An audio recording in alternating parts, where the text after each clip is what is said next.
Hey, everybody. Welcome to the South Carolina Foreign Language Teacher Association Conference for 2021. I'm sorry I can't be there with you in person, but I sure hope that you are enjoying yourself and having a good time listening to other presentations. I'm going to tell you a little bit about myself. My name is Linda Villadoniga. My topic is why do language teachers have to be reading teachers too? And the reason is that kids have to know how to read and comprehend what they're reading. I'm going to tell you a little bit about myself. I was born in New Jersey to two Spaniards, and so we spoke Spanish at home almost exclusively. In fact, I was what would today be termed an ESOL student. When I started kindergarten, I understood English, but I did not speak it because all of my parents' friends were Spanish speakers. At that time, there was a cluster of Spanish speakers in rural New Jersey where we lived. And so I learned to speak English once I started school. I lived in New Jersey for 11 years or so, and then we moved to California. And I lived in California about 25 years or so. I got married there. I married a Spaniard that I met in Spain while I was visiting family during one summer. And we got married in Carmel, actually Monterey, California, but we lived in Carmel. And I started teaching at the DLI there. And then I taught there for 5 years, and then I took some time off to have my babies. And I have two children. My son Richard is married and has two little girls, Maria Isabel, who's 7, and Sofia Carmen, who is 2. My daughter Vicky is married, and she has a son named Benjamin, who is 8 years old in 3rd grade. He is a home learner this year because of COVID, and so I watch him 4 days a week. She's a caterer, so my son-in-law works for the school district as well. My son is a Spanish teacher in this county. And my son-in-law also works for the school district. He's a financial aid officer at the local technical school. And my daughter's a caterer, so on the days she's either cooking or delivering, I watch my grandson. I also volunteer at his elementary school as a kind of a resource teacher. I work with kids doing novel studies, and I work with the home learners, and I do it virtually. It's a wonderful experience. I have been the past president of the Florida Foreign Language Association. I also served as secretary of that organization years ago, and I am the past president of the Florida chapter of AATSP.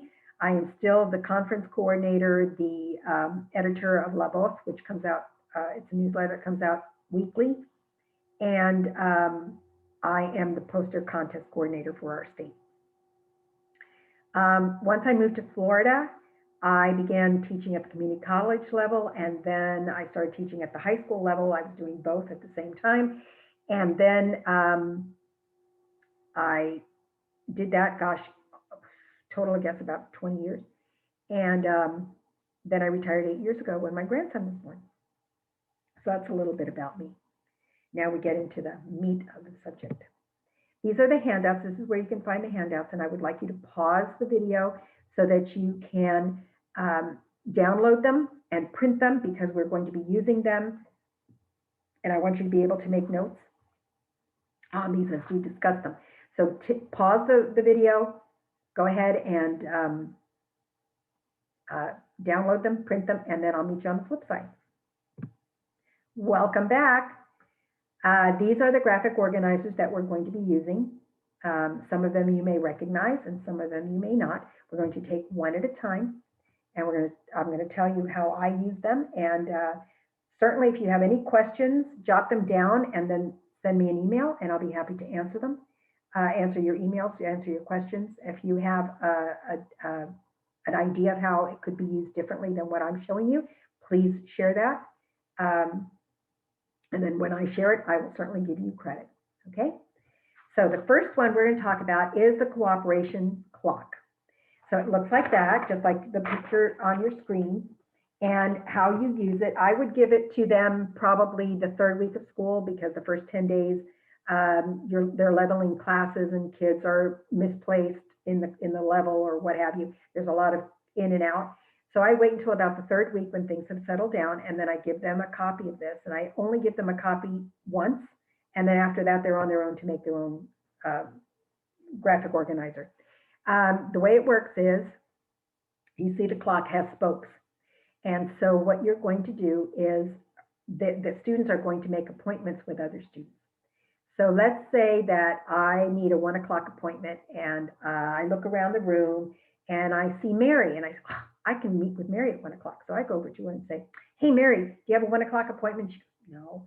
So she writes Linda on her 1 o'clock spoke, and I write Mary, so that she knows that I'm her partner for 1 o'clock, and I know that she's my partner at 1 o'clock. Please be sure that the kids put their names and the period the period number, because invariably one or more will leave the clock behind, and then you don't know whose it is and you can't give it back. What is good about this is that it encourages students to get to know and work with other students in the class. And they mix with students that they might not otherwise choose. So it's a good icebreaker, and it's a good way to vary who they work with instead of always going to the same person. What did I use it for? Think, pair, share activities, interpersonal communication activities, and teamwork. Works great because you call out let's meet with your 6 o'clock appointments, and they get up and they move around. It gives them a chance to move around. It's a change of activity, and I keep track of the hours so that I don't repeat the hour every day, the same hour, or I lose it. If you have too many students in your class, then you might want to put in a half-hour increment as well. You notice that 12 o'clock and 6 o'clock don't have spokes. They have just lines. I don't know why, but anyway. So that's what you do with cooperation clocks, and you'll see that they come in very handy when we start using them with our graphic organizers. So the first one we're going to use is the KWL, which I'm sure you've all used at some time or another. It looks just like the chart on the screen. It's the KWL chart is the SQA chart in español, lo que sé, lo que quiero aprender, y lo que aprendí. So you give them that chart. Again, I give it to them once, and then from then on, anytime we're going to use a KWL chart, they're responsible for drawing their own chart.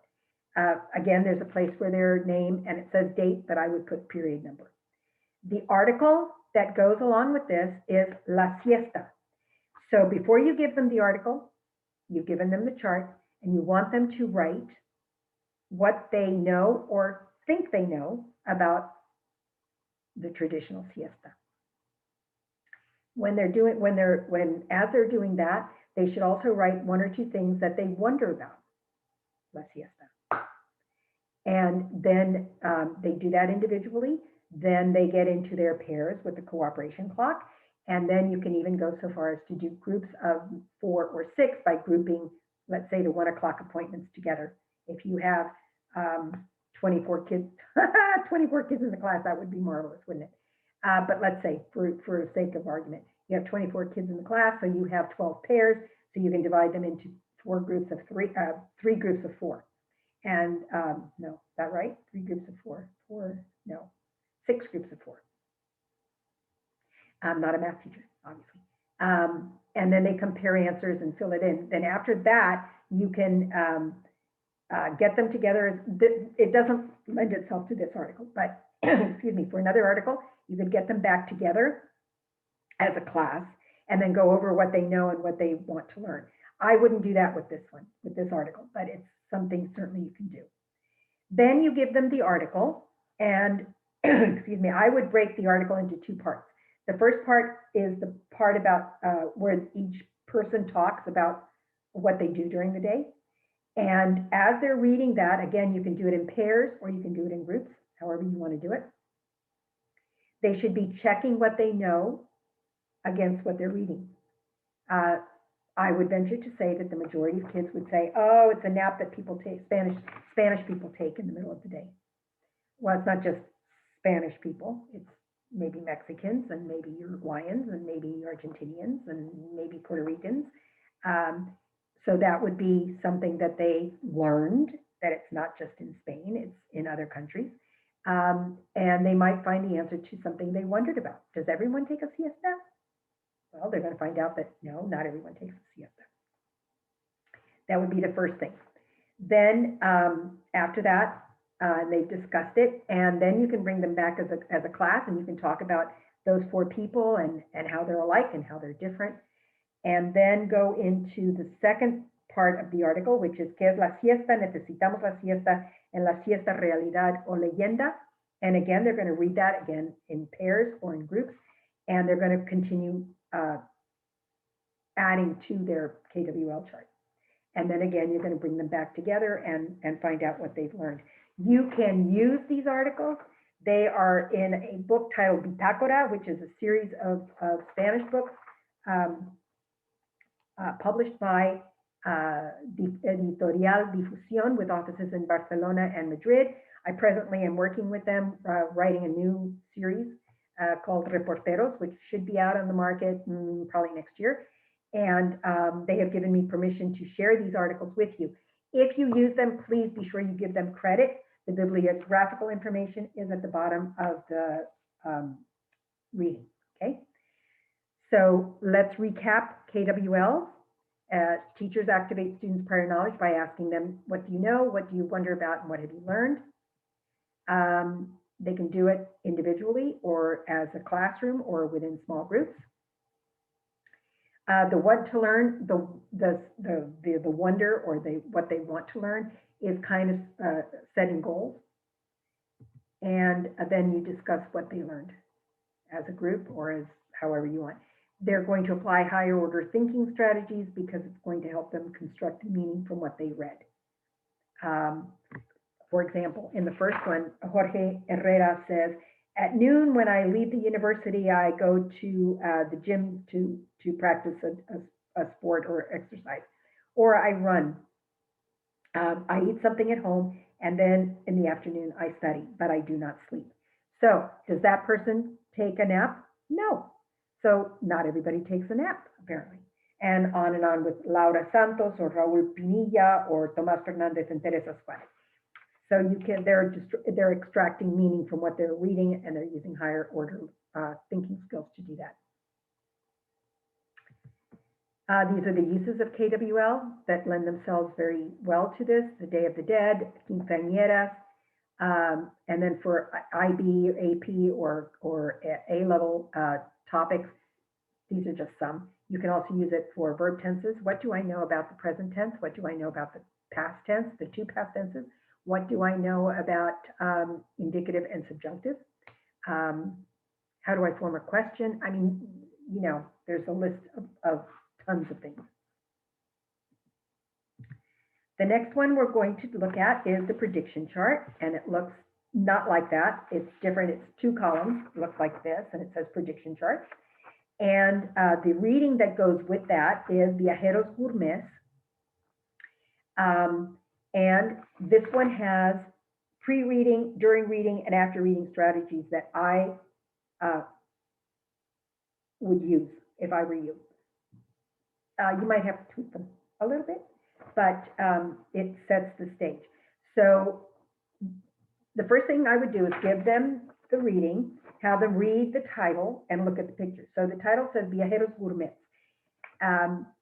They may not know what viajero is, but they should know that gourmet looks like gourmet, has to do with food. And it's borne out by the fact that there are 6 pictures of food and drink. Okay, so in their prediction chart, I predict that this article has to do with food and drink. And then they start reading, and they might actually look at the pictures and see that there's pasta, a dish of pasta. There's gnocchi, and there's ravioli, and there's spaghetti, and they go, huh, I wonder what that has to do with Hispanic food. Or they look at the empanadas and go, oh, I've had empanadas, okay? Or these cookies, oh, those cookies look good. I wonder what kind of cookies they are. And a barbecue, oh my gosh, well, we have barbecues here all the time. So they might make more predictions based on the pictures. I wonder why, or this article might have something to do with Italian food, but why would it have something to do with Italian food in the Spanish class? Or what is yerba mate? They can, you can add things to your prediction chart. So you ask the students, when you give them this before they start reading, to look at the title and the pictures and predict what the article is about. And then you might ask them these questions. Do we know what food is eaten in Argentina? Is there any one of you who has eaten Argentinian food? It gets their minds going. Then during the reading, they should do this. They should, you say to them, while you're reading the text, look for ideas related to these images. What is the picture of? Where is it eaten? Where did it originate? And you're looking at these 6 pictures, but on the back it's A, B, C, D, E, F. And they can write right underneath. This is a plate of pasta, different pasta dishes. It's eaten in Argentina, and it originated in Italy. Why? Because there were a lot of Italian immigrants to Argentina. And then after reading, tell the students to finish the prediction chart, then tell them to compare answers to the during reading question. So they do this individually, the during reading question they do individually, and then they get together with a partner or a group and compare answers. Okay, so that's how you work that one. There are other articles that are great for predicting, but predictions encourage active reading and keep students interested because they're looking for answers. And they can correct incorrect predictions. I wouldn't expect there to be any incorrect predictions on this one because it's so obvious, but you never know. The things they should look for in order to make predictions without reading first: look at the pictures, the table of contents, the chapter headings, maps, diagrams, and other things. What are the subjects in the book? That's if you're reading something other than a textbook or an article. Write down the predictions about the text, and then during the reading, look for words or phrases from those predictions so that you can make sure that your prediction was correct, or if it wasn't, why wasn't it? And while reading, revise the predictions or make new ones as you're reading along. You might, maybe the next section has to do with something else. These questions you can ask to help the student make and refine predictions, illustrations, title, information you've read so far. If you break it down into parts and say, well, now you've read this much, what do you think the next section is going to be about? After you read the first paragraph, what kinds of information will be revealed in this particular selection? What predictions that you made were confirmed by the text and which ones need to be revised? What details or clues from the selection did you use to make your prediction? And they'll probably say the title and the pictures in this case. Based on the following clues, what do you predict the author will reveal in the next part of the selection? So that's just a recap. The next one is vocabulary, and I've actually given you three different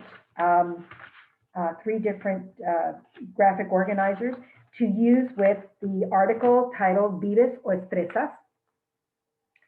And excuse me, what I would do with this, and I've got 2 hints to give you. First of all, read the article and find maybe 5 words that are important that they know. Not every word is important. Not every word is important because not every word will lead you to comprehending what it's about. The 3 words I've chosen here is just for illustration purposes. It doesn't, or it may not have that much to do with the article. It may not. I'm going to leave it hanging. I chose the 3 words because those are words that I wanted them to know. Anyway, the 3 words were artesanos, bibliotecarios, and peluqueros. Some kids might know what an artesano is because it looks just like artisan, or very similar to artisan, but they may not know what artisan means. So then you can explain it to them. Bibliotecario, you can explain very easily in Spanish. Es alguien que trabaja en una biblioteca, and they should know biblioteca from Spanish 1, from school places in the school or places in town. Excuse me. And peluquero es alguien que corta el pelo. And you know, you can gesture. So those three words, they know. So what do they do with them? They begin with a, well, they can use context clues to decipher unfamiliar words. In this case, they probably can't. You're going to have to help them. What do you think the word means? If they look at the word artesano, you can ask, what do you think the word means? Somebody might say artisan, and they might actually know what an artisan is, and that's great. If they don't, then help them along. What clues did you use to help you predict the meaning of the word? In this case, I don't, other than that it's a cognate. You know, that's about it. How did the author help you understand new words? In this case, I don't think he did. What synonyms or antonyms help you define new words? But if it's appropriate, then these are things that help you figure out words. And what examples did the author write to help readers understand new ideas? You know that authors very often repeat things in different ways so that, excuse me, the reader can understand what the article is about. Pardon me. Did the author use comparisons to help describe the words? I have them keep a vocabulary notebook, not your traditional vocabulary notebook, but of the words that I chose from their readings, for example. The other hint I wanted to give you about a reading is I got from Dr. Jose Diaz, who for me was the guru of AP. I took a week-long workshop with him, gosh, I don't know how many years ago, maybe 10 years ago. And he had us bring a couple of articles with us about different things because we were going to use them throughout the workshop. But he gave us one in which he had blacked out certain words. And we looked at it and we said, why did you black out those words? And he said, because they were not important to the comprehension of the article. Wow. What a great idea. Kids can get overwhelmed with an article that is about a topic that maybe they know nothing at all about. And they come across word after word after word that they don't really need to understand what the article is about. So black it out. Black it out before they get the article. I don't think there's any word like that in this particular article, but if there were, that's something I would do, along with finding the 3 or 5 words that I think they have to know. You can black out maybe 10 words that they don't really need to know to understand what the article is about. Okay, that was the other hint. Keeping a vocabulary notebook, they would write down the 3 words I chose, artesano, bibliotecario, peluquero, and they would say, the first time I came across that word was in the article Vives o Estresas. They would write the word and then the date. Then they would describe the context of the initial encounter, and it was part of their article, or they could, you know, embellish that. They begin to formulate a definition related to the context. In this case, it doesn't really work that way, but based on what the discussion was, they can list examples generated from personal experiences or prior knowledge, or non-examples generated by personal experience and prior knowledge. It might be somebody else's idea, and they can write that down as well. They can write a definition in their own words and then compare that definition with a dictionary or glossary. Excuse me. And that's a perfect teachable moment in which you can show them how to use a dictionary going from one language to the other. Because how many times have you seen lata instead of puedo in a sentence? Yo lata correr. Yo lata comer plátanos. I remember the first time I came across that and I went, what in the heck? Why are they talking about a tin can? What does that mean in this sentence? And then I realized that it was because they had looked up can. And instead of looking for the verb can, they got the noun can, because that's the first definition. And boom, that's it. They're done. So take the time as early in the year as you can to teach them how to use a dictionary, and to make sure that if they're looking up a noun in English, or conversely in Spanish, they need to make sure that what the word in the other language is also a noun or a verb or whatever it is, because that will make your life and their lives much easier. They should use, or you can, this is more for you, develop appropriate graphic organizers such as word maps, charts, and comparison diagrams. Once you've introduced them, then it becomes theirs to develop. If they see that their concept map is the best way to go, then that's what they'll do. And that's okay. As long as they have at least one graphic organizer that they can grab onto, then that's really all they need. And they can create a visual association when possible and appropriate, okay? We're going to look at the word map. And so using the 3 words, but just one for the example. The first word was artesano, so I would write artesano here in the square. And then definition in your own words. Artesano es una persona que, whatever the definition is. Que hace artesanía, but of course they have to know what artesanía is. But if it's early on in the year, they might want to write the definition in English so that they know what artesano means. This part is in Spanish. The word is always in Spanish. Synonyms. A synonym of artisan is craftsman. So, you know, even if they fill out part of these 2 boxes in English, that's okay, at least in the beginning. And then use it in a meaningfully, what does that say? Use it meaningfully in a sentence. They have to come up with a sentence, and it has to be in Spanish. That one cannot be in English. That has to be in Spanish. And then they're going to draw a picture of it where appropriate. Okay. What does this do? It creates ideas that connect the word to other things. So that's really a spectacular way of doing that. That's what it looks like. To recap, it's a visual organizer, helps students engage with and think about new terms or concepts in several ways. They have a visual with the drawing. They have a synonym. You can do antonyms if it's appropriate. I mean, you can do just about anything. And the new term goes in the middle. I explained that. So that's how that one goes. The ABC Brainstorm is this graphic organizer. Beginning in Spanish 1, a way you can use it is if you give them, it's hard because I would do this. I would give them the ABC Brainstorm, and I would say, today we're going to talk about the house, la casa. And so I want you to think of everything you can in your house, the rooms of your house. Okay, if they know the word in Spanish, cha-ching. If they don't, they can write it in English in black, let's say. And then as they get into the unit or the lesson, they can take that word and write it in Spanish in the appropriate letter. So if they say bedroom, well, in some countries they say habitación, in some countries they say alcoba, and in some countries they say dormitorio. So they have 3 words that mean bedroom. Do they have to use all 3? Do they have to know all 3? No, but they have filled 3 letters, and so on. You know, a living room in some countries is sala, in some countries it's salón de estar. So again, both start with S, but you know, so that's how I would use it.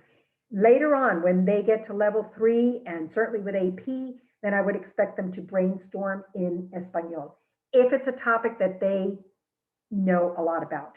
If they were doing the environment, they may not know derrumbe. They may not know ambiente. So again, they could write it in English and then find the word in Spanish and put it in the appropriate letter in a different color so that they can distinguish between English and Spanish. Okay, that's how that goes. Let's see what else. Activates background knowledge associated with the topic. I explained how that's done. They can do it individually at first, and then in pairs, and then in groups, and then whole class. You may find that some of the words they come up with really have nothing to do with the topic. It's just they want to fill it up. So they, you know, again, they can pair up or work in small groups, and then share the answers that they have so that you can fill all of the blocks together. Topic should be broad enough that they have plenty of ideas being generated. And you'd be surprised one idea, you know, generates another. So for this is the third one. I'm going to go back. This is the third one, the concept of definition map. Works similarly, but not exactly the same. The term or the word or the phrase goes in the term box. What is it? Is the explanation, not necessarily a definition, but an explanation. What's it like? A description. And then what are some examples? So this is just another thing for a more in-depth um, uh, graphic organizer for vocabulary. Okay, let's go to main idea. And for that, we're going to use the who, what, where, when, why, and how, or W to the fifth power H, as I call it, and W5H. And we're going to use ciudades extraordinarias for that one, okay? And this is how you use it. Looking at your ciudades extraordinarias, we're going to talk about, you're going to read about 3 different cities. We're going to talk about DF, we're going to talk about Ushuaia, and then we're going to talk about Potosí. So I would have them have at least 3 colors from their colored pencils out and ready to go. So let's start with DF. You're going to put DF in the middle in, let's say, blue. Then as you're reading about DF, you're going to put the who, what, where, when, why, and how, or as many as you can fill out from this reading in blue also, because you want it to match the city. Then you go on to Ushuaia, and that's in red. And so these boxes are filled out in red with the information that you're given. And then Potosí in green, and you're going to do these in green. That way the city matches all the way across, all the way around. So you're going to fill that out with the information. The top, and I explain that, how it goes in the middle, and then they fill this out, and it organizes their thoughts. Excuse me, and it's quicker than reading an article. They'll know, for example, that, let's see, when. Fue fundada en el año 1325. That's the when. And it was, where is it? En el centro del país. And it was originally called Tenochtitlan, et cetera, et cetera, et cetera. Excuse me. So you do that for all 3 cities. Not all 3 of these have the same information. You may not be able to fill out every box with what's here, but it was a good one to use with this graphic organizer. Excuse me. The thematic or cluster map we're going to use with Córdoba, una ciudad paraíso, para pasear, sorry. We're going to use the cluster map like this.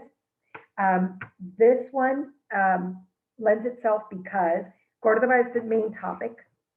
That's the main idea. And then we have que visitar, fiestas y festivales, donde dormir, and clima. And as they read, they're going to fill out these circles. So, que visitar, for example, it says to visit La Mezquita de Córdoba, so you're going to put Mezquita de Córdoba, and then something about it, Catedral and Monumento. Then Medina Alfara or Medina Alfara, está a las afueras de la ciudad, and un conjunto hispano-musulmán, so it's a group of buildings that are in the Hispanic Arabic style. And then, we're going to go on to fiestas and then plaza, patios cordobeses, and they're going to write a little something. They'll need a third circle up here. Fiestas y festivales, they also will need a third circle. The first one is Semana Santa. Can you write about it? It's either in marzo o abril. Son procesiones. Festival de los Patios en mayo. And los propietarios abren sus patios. Fiesta Internacional, in the third circle, de la Guitarra, and that is, it talks about what guitarists have participated, and so on, okay? This one also has Sabías que part, so you could use a KWL for that as well. And it does have antes de leer, mientras leer, and después de leer. The antes de leer really is more, it looks at the pictures, but you can't get the answers by looking at the pictures. So you have to read it, and as you're reading, you're going to answer the questions. En verano hace mucho calor. Well, that's a creo que sí. And en invierno hace mucho frío. That might be a no sé, because it's in Andalusia and it may not be cold in the winter. Hay muchos monumentos, hay monumentos árabes. They may not know, but as they're reading, they'll find out that there are. Una ciudad muy antigua, et cetera, et cetera. So as this says before reading, but really it's more of a during reading. I copied this. This is right out of their textbook. So, and then while they're reading, fill in the cluster web, write Córdoba in the center, da da da da da da. Después de leer, compare your cluster web with a compañero, and then check your answers. That you do with a whole group. If you, when you do this, if you use the article, again, please be sure you give Difusión credit for it. And if you find something works better than something else, then please share that with us. A recap, it's used to investigate and enumerate various aspects of a single theme or topic. It helps the student focus on the topic. If they're talking about que visitar, then that's what they're concentrating on. They're not caring about the rest of the story right now. It requires the student to review what they already know in order to organize that knowledge. They probably don't know much about Córdoba. Helps the student monitor their growing comprehension of the topic. They learn more about it, so it's part of their comprehension.